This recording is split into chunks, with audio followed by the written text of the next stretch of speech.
Bienvenue pour cette session modernisation.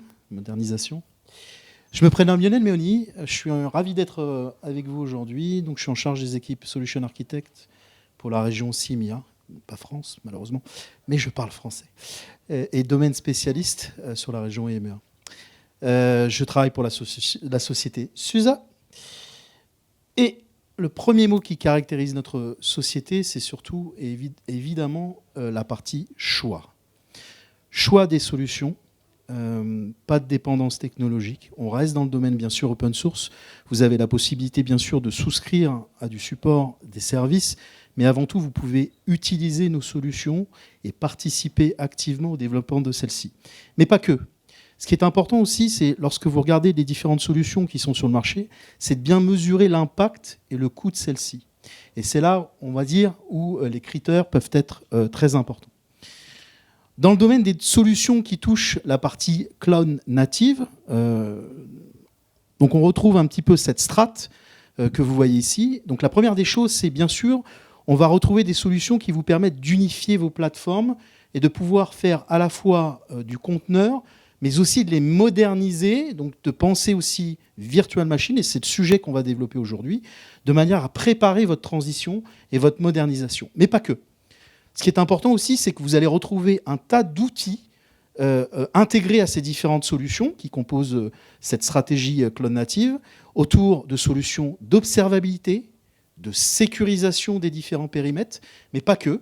Également aussi des outils qui vont vous permettre de, on va dire, d'assembler de bout en bout l'intégralité de vos solutions. Donc ça passe bien sûr par des mécanismes en end-to-end de sécurisation. On parle bien sûr d'application collection. Vous allez le voir ici. Vous avez une slide qui vous montre un petit peu les différents niveaux des solutions et leur intégration dans l'écosystème SUSE avec ces différentes solutions. Okay, donc on parle bien évidemment de notre outil qui nous permet de manager l'intégralité de ces solutions. Peut-être vous connaissez Rancher, SUSE Rancher Prime pour la version Enterprise, sur laquelle vous allez retrouver les différents engines qu'on met à disposition, RKE2 et K3S pour la partie un peu plus légère, notamment pour des sites Branch Office et autres notamment. Vous allez retrouver des technologies autour du stockage, projet Longhorn sur la partie open source. Slay Micro, notre operating system immuable, qui vous permet d'avoir quelque chose d'extrêmement sécure et reliable dans ce domaine-là. SUSE Virtualisation, je le disais tout à l'heure, solution de virtualisation que vous allez découvrir qui vous permet de transitionner sur les périmètres existants, peut-être sur lesquels vous êtes un peu fâché au travers de l'actualité, mais qui va vous permettre de vous projeter, de migrer, on va dire, sur du standard, puisqu'on fait du KEMU Image, vous allez voir, et ainsi de vous préparer à la modernisation de vos applications. Donc tout ça, encore une fois, managé par Rancher, et ensuite toute la strate, effectivement, des différentes solutions autour, SUSE Sécurité, SUSE Observabilité, qui vient du rachat de la société Stackstect l'année dernière, Private Registry sur la base Arbor, que vous pouvez effectivement déployer si vous souhaitez être, par exemple, en mode air gap. Et puis la partie Application Collection, où vous retrouvez effectivement des sources complètement trustées, complètement fiables, en fait, sur lesquelles vous pouvez vous appuyer sur la partie déploiement. Alors, je le disais, le sujet du jour, c'est la partie virtualisation. Donc, effectivement, SUSE a un projet qui se nomme, peut-être vous connaissez, Harvester. D'accord ? C'est un hyperviseur de type 1. C'est une base KVM avec du KubeVirt. Donc, on participe également au développement au niveau des communautés comme d'autres confrères. L'idée ici, c'est vraiment de vous proposer une alternative aux solutions du marché. Et encore une fois, vous le verrez, préparer votre transition technologique. Donc, l'idée, c'est principalement, bien sûr, d'avoir un pied dans cette transition, dans cette modernisation. Il y a des VM forcément que vous n'allez pas pouvoir convertir pour certains, on va dire certains applicatifs legacy, mais pour d'autres, vous allez pouvoir peut-être transitionner et préparer la suite pour pouvoir conteneuriser ces applications. C'est pour ça qu'on essaye un petit peu de réconcilier les deux mondes, et Rancher va nous permettre de pouvoir manager ces deux éléments et d'assurer cette transition. Encore une fois, une solution open source, pas de lock. Vous pouvez sortir à tout moment de la solution si vous le souhaitez. Il n'y a pas de souci de ce côté-là. On est sur du KEMU Image, du standard, Donc l'idée, c'est, quelle que soit la source que vous avez, vous convertissez. Il y a des converteurs qui existent sur le marché pour vous permettre de transitionner la partie disque. Et ainsi, vous pouvez importer cette image au sein de la solution. Alors comment ça fonctionne? On est sur une base qu'on appelle hyperconvergée, HCI. Donc on a besoin de 3 nœuds à minima pour en production pouvoir fonctionner. Et autoriser finalement un nœud, on va dire en perte, à un instant T. Alors vous pouvez aussi déployer un nœud. Ce sera certainement pour les besoins de développement. Derrière, il faut pas perdre de vue que c'est une conception sur la base de toute la mécanique achat autour de Kubernetes. Donc vous retrouvez des etcd, control plane, worker. Donc les 3 premiers nœuds qui vont constituer votre solution seront des etcd par défaut. Les autres nœuds qui vont joindre la solution seront des workers, mais vous avez la possibilité de dire et de forcer au système non, je veux pas de workers, je veux augmenter potentiellement la marge de mes etcd et peut-être aussi accroître finalement le mécanisme de fêlure à un instant T, puisque vous savez comment fonctionnent les etcd, c'est la partie impair qui drive, donc 3, 5, 7, etc.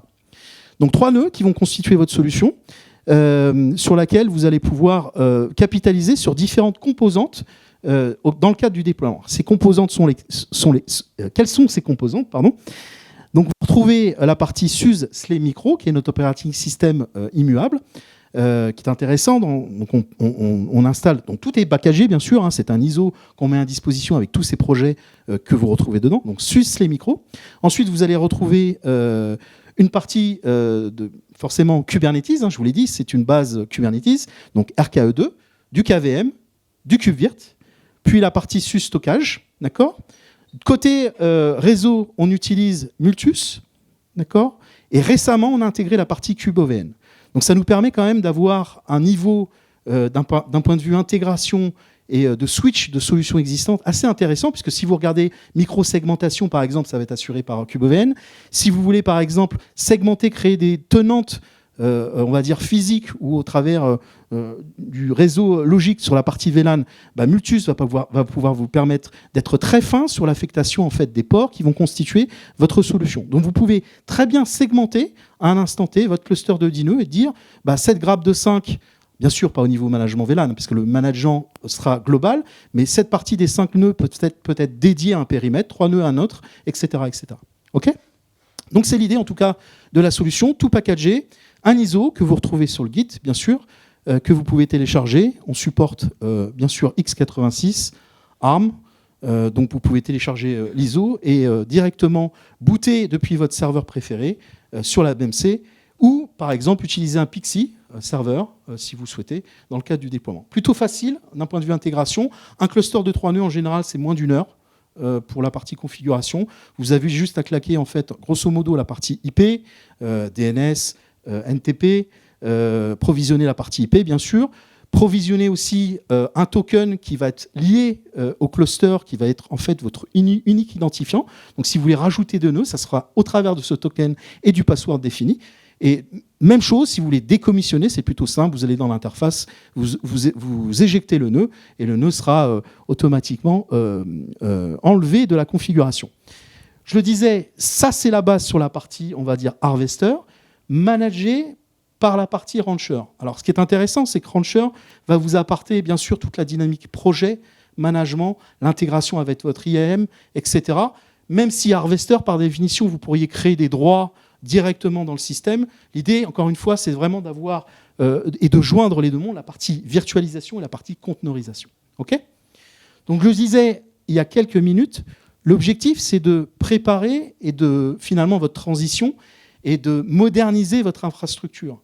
Donc pour le coup, ça devient intéressant puisque même si vous souhaitez migrer la totalité de vos VM, OK, Harvester va faire le job, vous allez pouvoir installer ou prévoir cette migration, et puis ensuite réfléchir à conteneuriser différents services.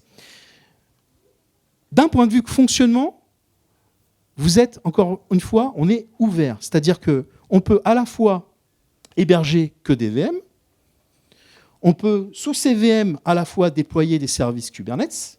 D'accord ? Donc vous avez un provider dans Rancher qui va taper et qui va discuter avec la partie Harvester, qui va vous permettre d'automatiser complètement le déploiement de vos clusters Kubernetes, ou vous pourriez très bien installer, par exemple, du conteneur as bare metal. d'accord? Donc directement sur la structure. Exemple, j'ai besoin d'intégrer, je ne sais pas, une application de backup que vous connaissez sur le marché, allez, je vais la nommer Kasten par exemple, vous pouvez très bien l'installer à ce niveau-là, tout va être effectivement pris en compte et vous allez pouvoir backuper la solution, même si Harvester intègre également une mécanique de backup complètement intégrée. Donc plutôt simple d'un point de vue solution. Après, vous avez différentes possibilités de déploiement. Alors, sur la partie Harvester, vous avez de base, bien sûr, je le disais tout à l'heure, la partie du file system qui repose sur la partie Longhorn. D'accord ? Donc, Longhorn va être complètement distribué sur l'intégralité des nœuds qui vont composer votre solution. D'accord ? Et ensuite, vous allez pouvoir, fonction des storage classes, définir des réplicas. Alors, par défaut, on déploie réplica 3 protections. D'accord ? Bien sûr, vous pouvez changer, passer à 2, mais ça veut dire que la distribution ne sera plus sur 3 nœuds, sur des disques différents, mais sera sur 2 nœuds. Donc bien sûr, mesurer la partie performance. 3 réplicas dit j'ai 3 fois ma copie, 2 réplicas 2 fois la copie, ce n'est pas la même performance d'un point de vue calcul et sur la partie déploiement. Donc un cluster déployé de cette manière, bien sûr, avec le cloisonnement que je vous indiquais tout à l'heure, Multus nous donne certaines libertés de dire à un instant T, quand je crée mon réseau propre à mes VM, de dire soit je veux que mon réseau soit sur l'intégralité des VM, soit je veux que mon réseau soit uniquement sur certains nœuds en particulier, et de vraiment cibler où vous allez exécuter cette VM. Vous avez la possibilité de... Il ne veut pas tourner. Voilà. Vous avez la possibilité de déployer en fait des configurations cross-site. Donc pareil, à l'installation, je vous disais tout à l'heure, on peut définir et dire non, je laisse le système faire ce qu'il souhaite et il va faire 3 etcd control plane des workers, ou je force le système à installer, on va dire d'un point de vue personnalité, les nœuds. Et parmi ces personnalités, vous retrouvez le witness. D'accord ? Donc il n'a pas vocation à porter la partie file system disk, il a juste vocation, en cas de split brain, de dire non, c'est ce site-là qui a la priorité et je vais continuer le service avec ce site-là. Donc là, on est carrément sur, on va dire, une dimension un peu stretch. Donc bien sûr, il faut penser stretch. Dans ce cas-là, comme je n'ai pas de stockage ici, je vais penser peut-être à faire une configuration Longhorn plutôt en réplica 2 plutôt que réplica 3, au cas où, par exemple, etc. Donc certaines règles assez simples à comprendre et pour le déploiement. Et bien sûr, vous avez la possibilité de créer 2 clusters complètement différenciés et de capitaliser sur, par exemple, votre stockage externe. Depuis 1 an et demi, depuis la version 1.5 de Harvester, on est capable de, on va dire, se backer indirectement, non plus sur Longhorn, sur la création des VM, mais sur l'intégration d'autres stockages tierces externes. Donc on peut présenter, bien sûr, du FC, du iSCSI, en natif au cluster avec des LUN RAID 0 que vous allez consommer d'un point de vue Longhorn, ouais, c'est bien, mais c'est mieux de faire par exemple du CSI integration. Pour le coup, Kubernetes nous autorise ça. Vous allez donc pouvoir présenter directement des persistants de volume qui vont être consommés pour les VM sur la partie disque boot drive par exemple, en contexte ou data disk. D'accord ? Donc plusieurs éléments. D'un point de vue mécanisme de haute disponibilité, vous pouvez très bien vous baquer sur la partie storage, réplication. Vous avez des stockages qui vous permettent effectivement de faire ce jeu de synchronisation synchronous ou asynchronous mode en contexte pour pouvoir réaliser ce type de configuration. Ou tierce software, je parlais tout à l'heure de Kasten par exemple, la partie DR peut être assurée, ils sont capables de backuper une VM dans un namespace et pouvoir la restaurer de l'autre côté. C'est une des solutions sur la partie marché. Je vous ai mis ici sur la partie slide toutes les solutions qui sont au catalogue et que nous avons tamponnées. Alors, ce sont des certifications qui ne sont pas menées par SUSE, mais des certifications qui sont menées par nos partenaires et alliances. Ils ont toute une mécanique à suivre. Donc, vous avez ici le lien pour voir quelles solutions sont intégrées et tamponnées. Alors, on s'assure bien sûr que toutes les mécaniques de snapshot, etc., soient viables pour pouvoir fournir le service. Vous avez ici la support matrix sur la partie Third Party Storage Solution. Donc, on coche pas mal de cases, bien sûr, suivant l'usage que vous faites sur la partie stockage. Vous avez le Release Update. On est actuellement sur la release 1.6.1. Celle qui intègre CubeOVN pour la partie micro-segmentation. Merci l'engineering, ils sont dans la salle, ils sont là. Et vous avez aussi la partie 1.7 qui arrive sous peu, en décembre, qui apportera d'autres fonctionnalités, par exemple la partie VLAN trunking, hot plug NIC. Vous avez toute la partie hot plug CPU, enfin hot plug, extension à chaud CPU mémoire qui a déjà été intégrée. Et la suite, en tout cas, on merge de la version SLE Micro 5.5 à la version 6 dans le cadre de cet usage. Voilà. Pour conclure, 2 slides. Après, je vais laisser la main à ma collègue si vous avez déjà des questions me concernant. Et ensuite, il y a un petit jeu avec ma collègue. Vous l'avez compris, l'idée, c'est d'avoir une solution globale qui vous permette de faire à la fois des environnements conteneurisés et à la fois de la virtual machine, et aussi de vous préparer cette transition sur laquelle vous pouvez vous acheter du temps quelque part en contexte, le tout managé par un outil, Rancher Prime. Pour le coup, vraiment intéressant. Jetez-y un œil si vous n'avez pas fait cet exercice. D'un point de vue expérience utilisateur, d'un point de vue UI, etc., ça reste un outil super simple. Vous n'avez pas besoin de passer un mois en termes de training sur le sujet, mais vraiment un outil intéressant. Et pour le coup, je résume dessus, l'idée, c'est bien sûr de vous proposer une solution complètement unifiée qui permet de déployer vos workloads, quel que soit finalement le lieu, que ce soit on-prem, dans le cloud ou en mode hybride. Merci. Est-ce que vous avez des questions? Paul? Oui, c'est open source. SUSE est une société open source. Donc bien sûr, vous avez à disposition tous les codes sur le Git. Vous pouvez aller utiliser, consommer. Vous l'avez compris, je l'ai dit en préambule, c'est une solution. Enfin, nous sommes une compagnie qui vend donc des services de support, d'accompagnement. Alors bien sûr, si vous utilisez la partie open source, vous avez toute la partie communautaire et l'intégration avec la partie communauté. Donc s'il y a un bug, vous allez mettre un petit peu de temps à le résoudre, parce qu'il faut du temps pour que les personnes vous répondent. Et l'idée des supports et services, merci Paul de m'avoir fait la transition, c'est vraiment de gagner du temps, de retrouver des CLA. Donc si vous allez en production, je vous recommande d'aller souscrire, bien évidemment. Pas de licence, vous l'avez compris, souscription. Oui ? D'autres ? Oui, dans la partie release, en fait, on va étendre toute la partie CNI. On a déjà pas mal de choses par défaut. C'est prévu dans la partie roadmap. Ça devait être là incessamment sous peu. Donc, c'est prévu. Tout à fait. Je vous engage à regarder Harvester, roadmap. C'est publié sur la partie Git. Vous avez en live tout ce qui est dans les tuyaux d'un point de vue engineering. OK ? D'autres questions ? Oui ?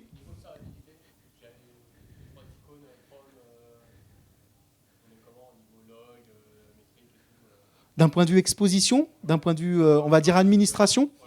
Donc, on exploite, vous avez toutes les logs standards qui sont exploités et visibles au quotidien. C'est du Grafana Prometheus derrière. Vous avez la partie observabilité, je vous l'ai dit, si vous voulez aller beaucoup plus loin dans la partie diagnostic performance, suivant la souscription sur laquelle vous partez, Prime de toute manière, ou Suite, vous avez par défaut l'observabilité. Donc là, pour le coup, pour des troubleshooting de performance, vous avez toutes les infos.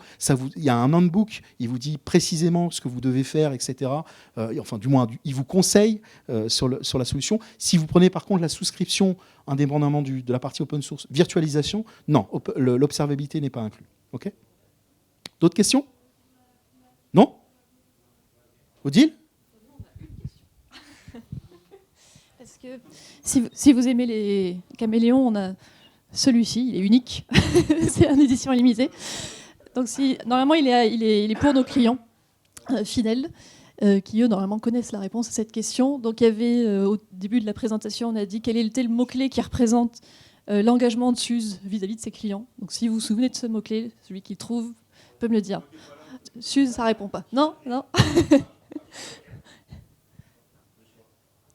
Le monsieur a répondu. C'était choix. Félicitations. Le choix.